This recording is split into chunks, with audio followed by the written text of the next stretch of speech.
bumabaha kagad siya kasi makaagos yung tubig ng maayos. Sunod na mga umaapaw na lumalabas na dyan. Pumapasok na sa mga namin sa unit.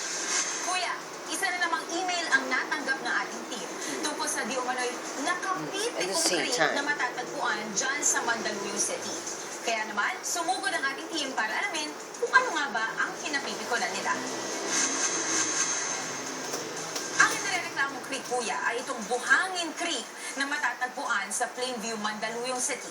Tingnan mo naman. Unang tingin pa lang, alam na natin kung bakit ito inireklamo. Halos kasi hindi mo na maaamin na doon tubig sa tambak ng basura na matatagpuan dito. At nakapagtataka lang, doon kasi sa unang bahagi nitong creek, malinis. Wala tayong nakita basura. Pero pagdating po dito sa bandang gitna, ay ganyan na nga. Tambak na po yung kalat.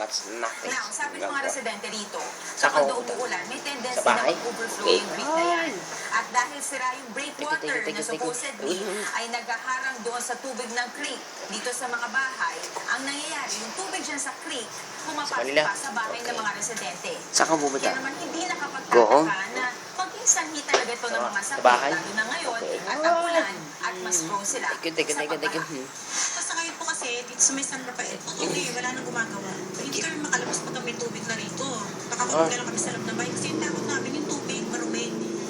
Tapos yung namin na rin kami yan, kasama na yung dumi ng tao, mahalad sa tubig. Nakita ko yan, kinonserve ko namin sa sanitary dito sa Mandaluyong. Then forward niya lang sa engineering. Sakop ng sanitary department ng Mandaluyong. So, forward nila sa engineering. Assassination had the most bangka para makuha yung mga basura.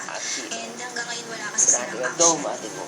Nailapit na ito ng mga residente sa Sanitary at Engineering Department ng Mandaluyong City, pati na rin sa MMDA at DPWH.